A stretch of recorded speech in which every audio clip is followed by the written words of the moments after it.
Bien, bueno, entonces vamos a comenzar con la jornada y vamos a empezar con patología del sistema circulatorio. Bueno, espero que hayan podido disfrutar su extensión. Yo la verdad no estoy, como sabrán, al tanto de todas esas actividades, pero bueno, he escuchado por ahí problemas, pero supongo que se soluciona entre ustedes. Yo la verdad estoy perdido. Solo espero que hayan podido disfrutar la experiencia, porque como sabrán, no todos los doctores hacen extensión, ¿ya? Bueno, sin más que decir, comencemos. La patología del sistema circulatorio. Cuando hablamos de patología, pues bueno, vamos a hablar de las alteraciones tanto de los vasos sanguíneos como alteraciones estructurales del corazón. Bien, entonces vamos a empezar pues definiendo que, pues diciendo que el aparato circulatorio va a ser un sistema compuesto por el corazón, vasos sanguíneos, a través de la cual va a circular la sangre, que va a ser lo más importante de este sistema, porque como sabrán, al volumen total de sangre, ¿cómo se le llama? ¿Alguien se acuerda? ¿Qué se le dice al volumen de la sangre? Hematocrito, le decimos, ¿no? Entonces, por la sangre va a circular un montón de sustancias, electrolitos, hormonas, proteínas y todo lo que ustedes ya saben. Ahora, a lo que a nosotros nos interesa es la alteración de los vasos sanguíneos. Vamos a comenzar hablando de la estructura. Los vasos sanguíneos, como sabrán, hay de gran calibre, de mediano calibre y de pequeño calibre. Esta es la parte anatómica general de los vasos sanguíneos. Tenemos la túnica interna, que nosotros conocemos como íntima, ¿ya? Ahorita van a ver por qué es importante entender anatomía, ¿ya? Entonces tenemos la íntima. Perdón, voy a cambiar de color. Ya. Tenemos la íntima. Y en la íntima va a estar compuesta por células endoteliales y tejido conectivo. Entonces, la íntima va a ser la que va a estar en contacto con la sangre como tal, ¿no? Después de la íntima, tenemos la capa muscular o túnica media. Ahora, esta también recibe el nombre de capa muscular, pues porque va a estar compuesto por células musculares lisas. Algo importante aquí es la membrana elástica interna, que me va a separar la íntima de la media. Ahora, ¿por qué digo que es importante? ¿Alguien se acuerda qué vasculitis se caracterizaba por el engrosamiento de la membrana elástica interna, por la infiltración de células gigantes, células mononucleares? ¿Se acuerdan? ¿Qué vasculitis? Es una vasculitis importantísima. O arteritis. La arteritis temporal. Importante. Esta se va a caracterizar por un engrosamiento a este nivel, como lo pueden ver, ¿ya? Así como también vamos a ir mencionando diferentes vasculitis, ¿ya? Ahora, en la túnica externa, que nosotros conocemos como adventicia, perdón, a ver, ya, perdón, ahora sí, adventicia, va a ser la parte más externa y esta va a estar compuesta por una matriz extracelular, como dice aquí, matriz extracelular, que me va a contener fibras importantísimas, las fibras de colágeno y la fibra de elastina. La fibra de elastina va a ser importante, ¿por qué? Porque la elastina le va a dar la propiedad a los vasos sanguíneos de poder distenderse y así poder soportar la presión. Por ejemplo, en el caso de la aorta durante la sístole recibe una cantidad de sangre que vendría a ser de 70 ml, ¿no? Que es el volumen sistólico. Cuando este volumen sistólico pasa a la arteria aorta, esta aumenta la presión, que va a ser arriba de 110 milímetros de mercurio. Entonces, durante ese paso de sangre, la aorta tiene que distenderse, tiene que ser elástica, tiene que moverse para poder transportar la sangre a toda la periferia, a la aorta descendente, al callado aórtico, subclavia y todo lo que ustedes quieran. ¿Ya? Entonces, va a ser importante entonces la cantidad de elastina. Ahora, si yo les digo sobre la elastina en la aorta va a ser abundante o va a ser poca la cantidad de elastina en la arteria aorta. ¿Qué me dicen?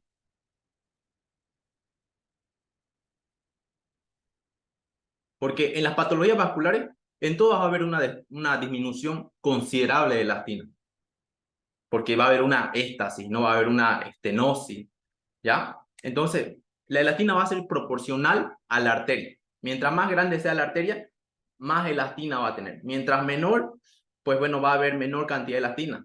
Y ya si llegamos al punto de la arteriola, no va a haber, porque sabemos que ya cuando pasa de arteriola, por ejemplo, a los capilares, ya están completamente constituidas de endotelio. Ya sabemos. Pues ¿por qué? Porque ya no hay una presión. En la microcirculación, la presión disminuye, ya es lento. No es necesario que haya elastina en gran cantidad. Ni siquiera células musculares lisas van a ver. ¿Ya? Ahora, la adventicia tiene su propia red capilar. ¿Quién sabe cuál es la red capilar de la adventicia? Que irriga la parte de la adventicia de los vasos sanguíneos. El vaso vasorum. ¿Ya? El vaso vasorum. ¿Yo por qué menciono esto? Porque hay otra vasculitis que se caracteriza por el engrosamiento de la adventicia y de esta red capilar del vaso vasorum, que es la arteritis de Takayasu. ¿Ya? Se lo voy mencionando ya que estamos viendo la estructura. Lo vamos a ver otra vez, pero les voy mencionando. Entonces, arteritis temporal, engrosamiento ¿de qué? De la membrana elástica interna. Arteritis de Takayasu, engrosamiento de la adventicia, así como también del vaso vasorum. Ya, entonces el vaso vasorum, ya saben, irriga la parte de la adventicia. Ahora, ¿qué me irriga la parte de la íntima y la muscular media? La parte de la muscular y la íntima va a estar irrigada por la sangre que va a transcurrir por el lumen, ¿ya? ¿Y por qué se los menciono? Porque en la aterosclerosis, ¿en qué capa se daba, chicos? ¿En la íntima media o en la adventicia? La aterosclerosis.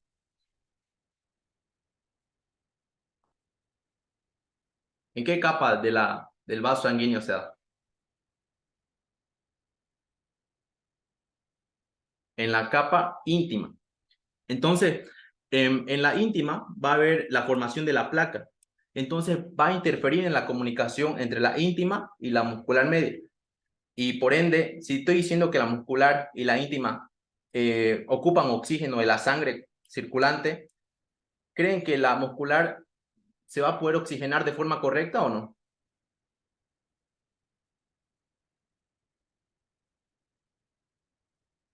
Chicos, ¿se oxigena de forma correcta si la placa está interfiriendo entre la íntima y la muscular? ¿Qué me dicen?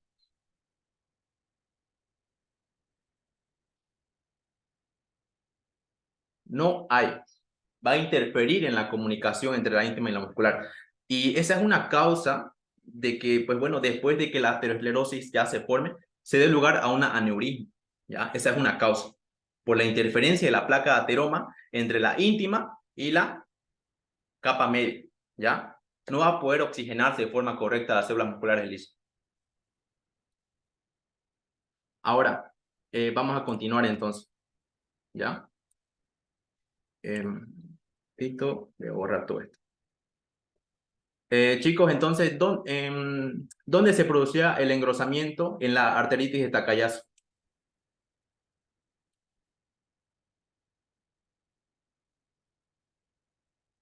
¿En la membrana elástica interna o en la adventicia? La arteritis de Takayasu. Adventicia, sí. En la adventicia. También en el vaso vasorum. En la membrana elástica interna, cuando se engrosa esa membrana, vamos a hablar de una arteritis temporal. ¿Ya? Me olvidé mencionarlo por explicar eso. No se olviden que también tenemos una membrana elástica externa. ¿Ya? Lo vamos a ver en otra imagen. Pero la membrana elástica externa entonces ya me va a dividir la túnica media y la adventicia, ¿no? Pura lógica. Aquí lo pueden ver en una placa histológica de tinción hematoxilina eosina, donde pues bueno, van a ver aquí está la túnica íntima y estas partes que ven como montañita, vendría a ser, ¿qué vendría a ser esto? Lo que estoy rayando.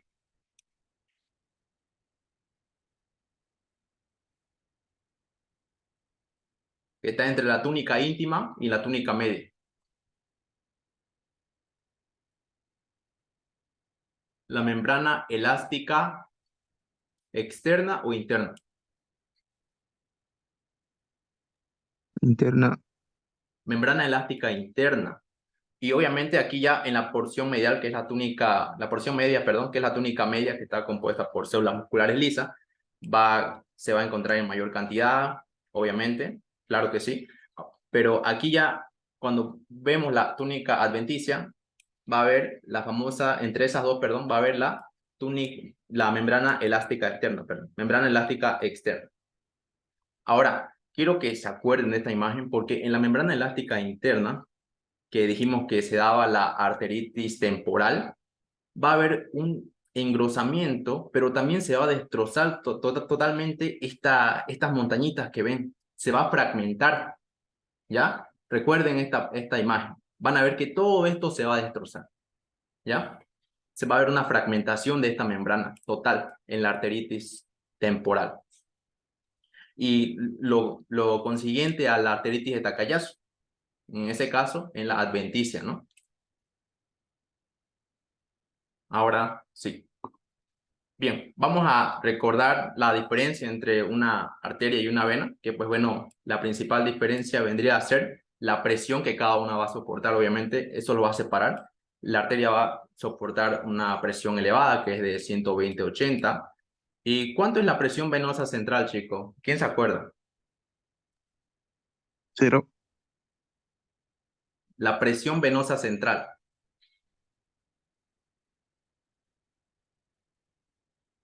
es de 8 a 12 milímetros de mercurio, ¿ya? Va a ser mucho menor que el de las arterias, obviamente. Ahora, la diferencia también aquí podemos ver de que en el caso de las venas, en el caso de las venas pueden ver que todas tienen células musculares lisas, pero en poca cantidad, pero nunca pierde la célula muscular lisa, ¿no ves? Incluso hasta la vena postcapilar, perdón, tiene células musculares lisas. Ahora, ¿qué pasa con las arterias? Las arterias, en proporción al tamaño de la arteria, obviamente va a tener más cantidad de células musculares lisas, pero mientras va disminuyendo, o sea, aquí por ejemplo ya pasa arteriola, va disminuyendo la cantidad de células musculares lisas, y ya cuando llega a capilar, a los capilares, que ya vendría a ser ya no hay ni siquiera, ya no hay adventicia, no hay células musculares, solamente está compuesta por endotelio y por los pericitos. Que no se olviden que los pericitos le daban la integridad o eran como una especie de amortiguador que sujetaban o mantenían la integridad del endotelio y también participan en la remodelación de él. Ahora, si yo hablo de un tumor benigno de los pericitos, ¿cómo se le dice, chico? A un tumor benigno de los pericitos.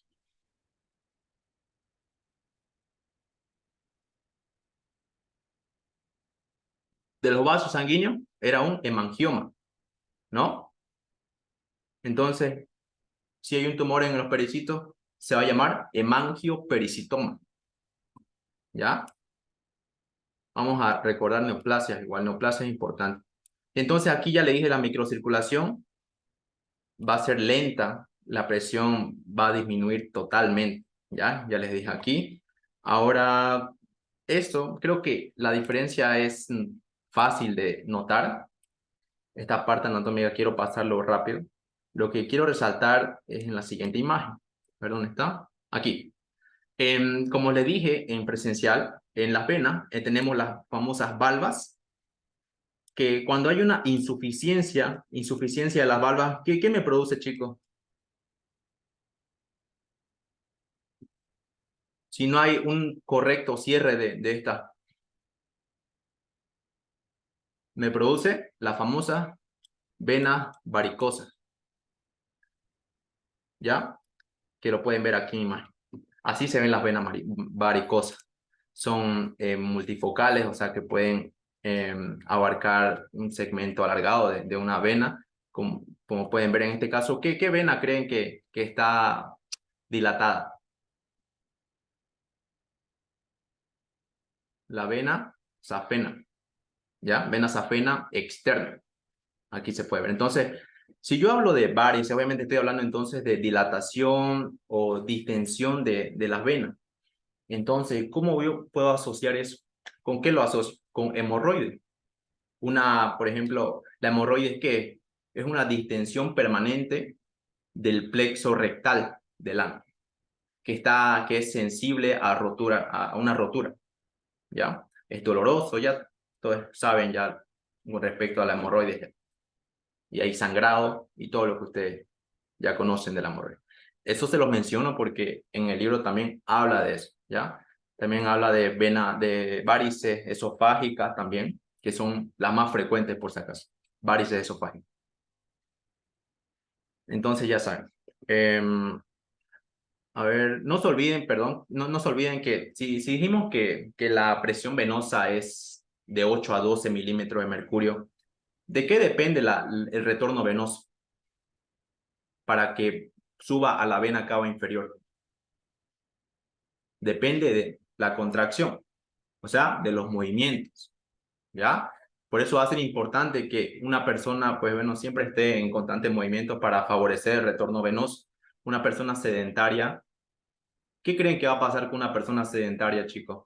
¿Reduce el retorno venoso o aumenta?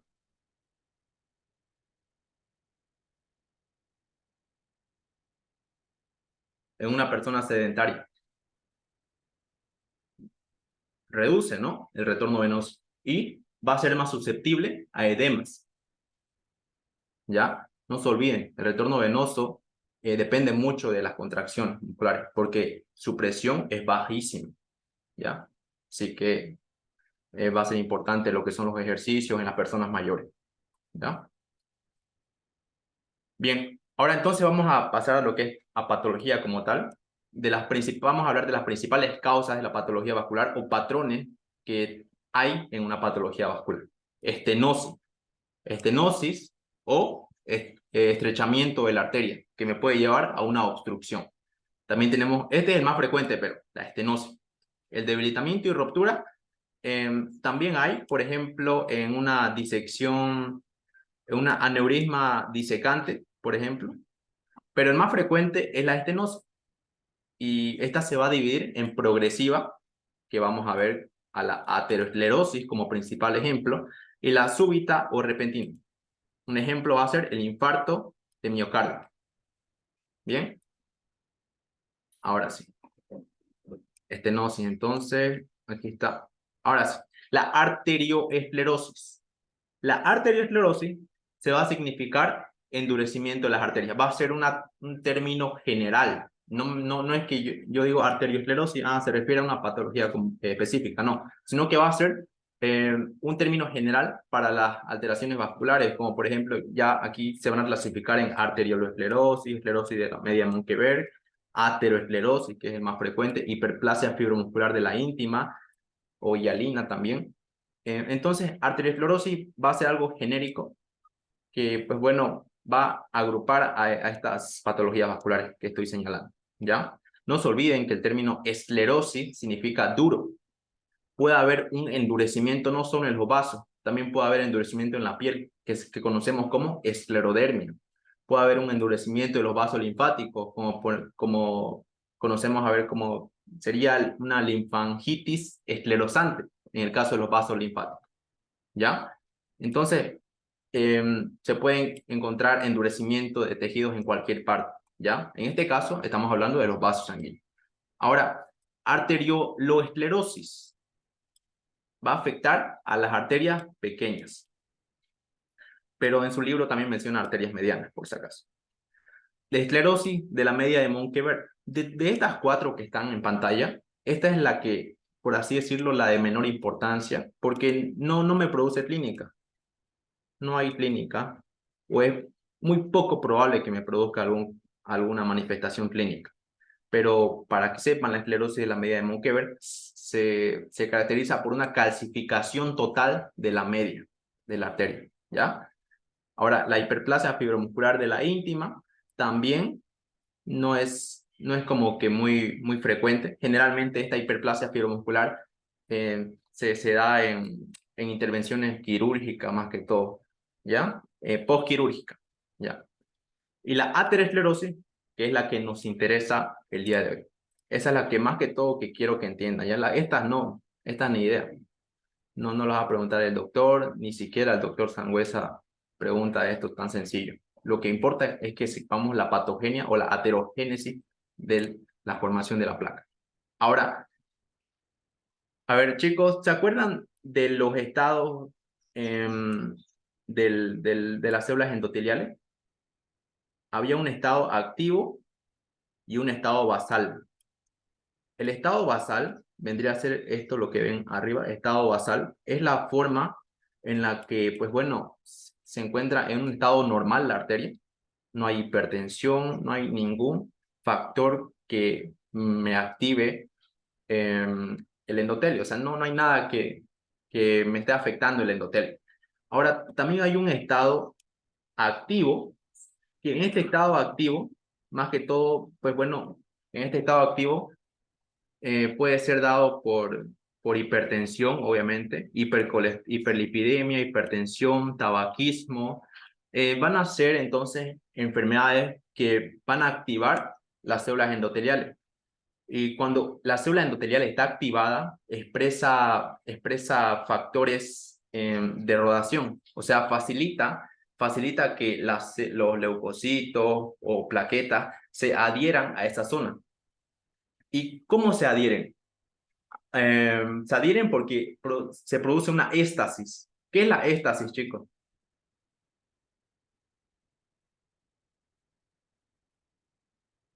Éstasis sanguínea, ¿qué es? Es cuando disminuye el flujo. A ver, aquí está una arteria. La sangre que circula por aquí, entonces la éstasis venosa se hace referencia a que va a disminuir el flujo en esta región y por ende esa disminución del flujo va a hacer que los leucocitos o un montón de células tengan mayor facilidad de adherirse, ¿ya?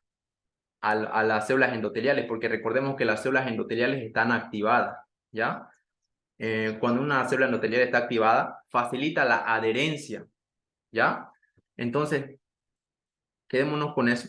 Ya está la célula endotelial activada y en este caso ya sabemos los factores, ¿no? Hiperlipidemia, hipertensión, tabaquismo, homocisteína, virus, toxina y, pues bueno, como pueden ver también hay reacciones autoinmunes. Bien, entonces va a haber un daño endotelial crónico aquí, ¿no? Obviamente ya, pero ya estamos hablando de la activación del endotelio, ¿ya? Entonces, le dije que hay éstasis y hay una facilidad de adherencia y aquí lo pueden ver. ¿Qué creen que es? Bueno, obviamente va a ser monocitos, ¿no? Monocitos que van a pasar. Mira, aquí ven monocitos, toxina, están fácilmente adheridos al endotelio. No se olviden que hay éstasis en esa parte. Ahora pasan al líquido intersticial. Aquí ya, como dicen, esta etapa, perdón, sería ya disfunción endotelial. ¿Ya? Aquí es donde ya se adhieren los leucocitos, toxinas, dependiendo la causa, ¿no? Ahora, va a aumentar la permeabilidad, entonces, aumenta la permeabilidad, va a pasar al líquido intersticial y vamos a pasar a la etapa 3, donde se da lo que es el reclutamiento de células musculares lisas, como pueden ver, hay un reclutamiento. ¿Y por qué se da este reclutamiento de las células musculares lisas? ¿Por qué? Porque el endotelio y, perdón, el endotelio y los macrófagos me segregan factores que reclutan estas células musculares lisas, ¿ya? Aquí, por ejemplo, ya se ve el desprendimiento, incluso ya las células musculares lisas, que pasan a la íntima. No se olviden que todo esto es en la íntima, ¿ya? Entonces, esos factores, o también llamados como factores derivados de fibroblastos, van a inducirme a que, pues bueno, se dé el reclutamiento de estas células musculares lisas. Ahora, ya pueden ir viendo las ésteres, los lípidos, ¿no? Los LDL. Aquí ya se pueden ver. Ahora aquí en la fase 4 ya se ve las células musculares lisas, los macrófagos, linfocitos también puede haber, repleto, bueno, los macrófagos son los que están repletos de grasa, ¿ya? También están las células musculares lisas. Cuando un macrófago está lleno de lípidos, ¿qué célula, qué nombre recibe, chicos? ¿Se acuerdan? Cuando un macrófago está lleno de lípidos.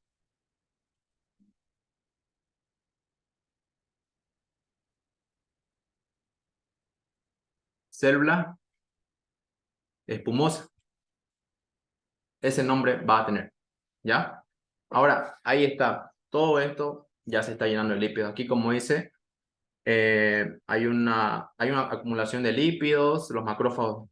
Aquí se ve que los macrófagos y las células musculares lisas ingieren lo que es los lípidos, pero no lo degradan porque es difícil la digestión de estos lípidos, ¿ya? Ahora, en la parte final, ya se llena totalmente de estos factores y pues bueno, que les dije que los segregan los macrófagos, también los linfocitos.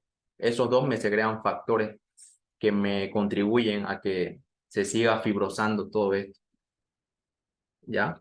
Aquí está la placa de grasa, aquí está esta parte celeste que ven, todo esto es tejido fibroso. Aquí está donde están los linfocitos, miren, no están llenos de grasa. Los linfocitos son los que me segregan los factores derivados del fibroblasto.